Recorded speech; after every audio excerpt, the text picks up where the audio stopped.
everybody. Right, our phonics session, you can see our phonics focus this week as we have the th sound. We've got a th and a softer, the words like the, and then we've got z and we've got ch. We've got our read write ink cards here, so we're practicing z, zip. We've got ch, ch, ch. There, do you remember we had the horse sneezes when the caterpillar's hair gets up its nose? Ha-choo! So ch, ch, ch sound, so the k and the h together, that digraph ch sound. And then we've got the t and the h, the t and the h together, which makes a sound.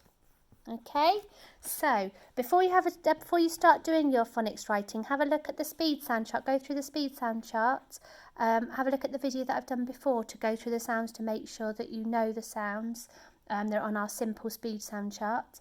So what we're going to do is we're going to write some words that have got our sounds that we're practicing. So remember, these letters we have practiced already before. We've learnt these before. We're just practicing now. We're getting really good with our sounding and blending. You can see Fred is up there watching. He's waving to you there. He's listening. Now remember, he can't sound and blend, so we need to try and do that for him. He recognises those letters, but he can't blend, and you're getting really good at that now, so we'll help him. Right, so the first word I want you to write down. Remember, you need to sound out how many sounds your word has first, using your fingers. So then put your sound buttons in, then you write your letters, and then you read it through to make sure you haven't got any letters missing. Okay, so the first word I would like you to try and write down is the word zip. So think about how many sounds you need. Z, ip. So you're going to need 3 sound buttons. I'm going to write those down now. So zip. And I'm going to do it in red today because I thought it might show up a little bit better. Zip. Z, ip.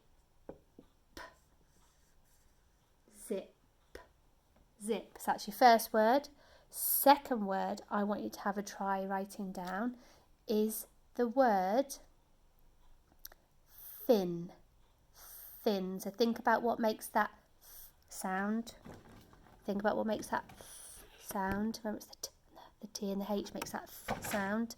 So let's write that down. So we put our digraph line, don't we? So I, so 3 sounds.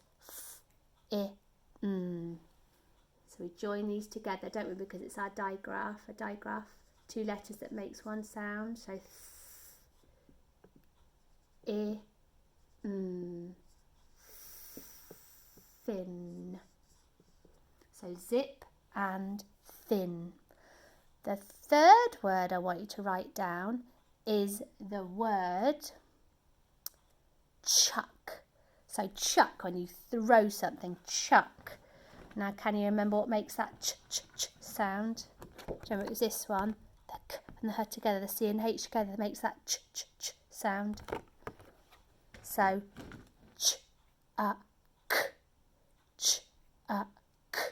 Okay, so you need your digraph here for ch ch sound. So ch. And then we need a little sound button there, so ch a k. Now k is another digraph. Now we did talk about this a few weeks ago. Now I'll help you with this one. So you need to put your digraph line. So it's the k.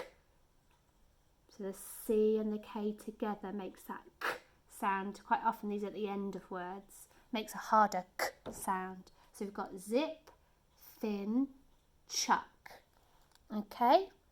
Now, another word I'm going to get you to pop in your sentence, our silly sentence, is the word bin. So if we just sound that out quickly, and then you'll find that easier when you're doing your sentence. So bin. So think about how many sounds you're going to need for the word bin. So break it up. So you need b, I, n. B, in, b, I, n. So you need 3, don't you? So let's get our sound buttons down. 1, 2, 3. So first sound is b. I, bin. So we've got, well, we can't quite see it there. Let me move it over a tiny bit there. So we've got b, I, bin. So we've got the word zip, we've got the word thin, we've got the word chuck, and we've got the word bin. Okay, so our silly sentence Are you ready to write a silly sentence? Remember, when we're writing our sentence, we use a capital letter at the beginning of our sentence, don't we? We make sure we use finger spaces in between our words, in between each word. And then we read through our sentence to make sure it makes sense. Make sure we read each word as we go along so we don't get in a pickle. And then at the end of a sentence, we try and remember to use a full stop, and that tells everybody that's the end of our sentence.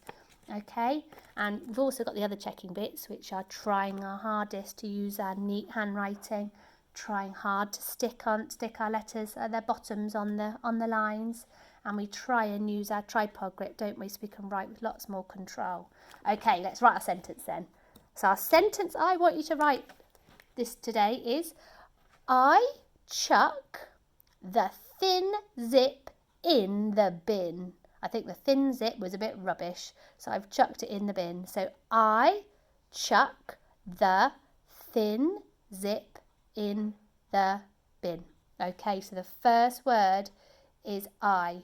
I think all of you can remember how to write that one. So I, it's a big capital I. And then you need your finger space, don't you? So I chuck. Now you've already written chuck, so you know how to sound that out. So use that one. You've already sounded it out. You've already done the hard work, haven't you? I ch up k.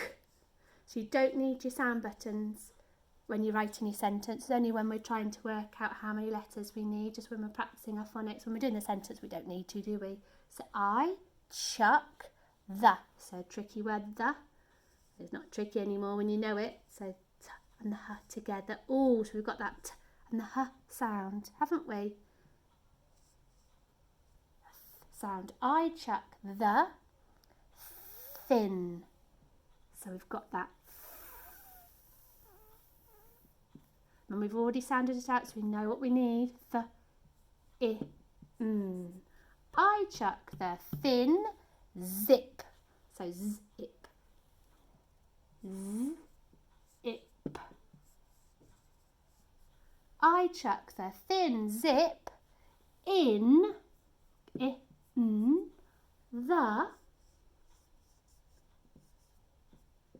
bin. And then what do I need at the end of my sentence? I need my full stop.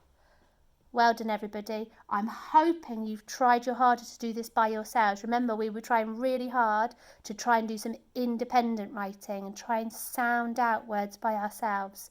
So if mummies and daddies are trying to help you, try your hardest to try and do it yourself first before mummies and daddies give you a hand. Okay, and then you can practice and correct at the end with you.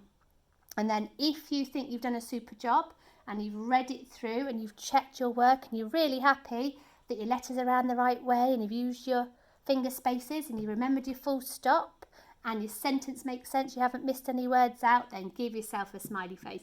If you have made any mistakes, doesn't matter, you can just correct those, can't you? Your mummies and daddies correct them for you. Okay, well done everybody, good luck.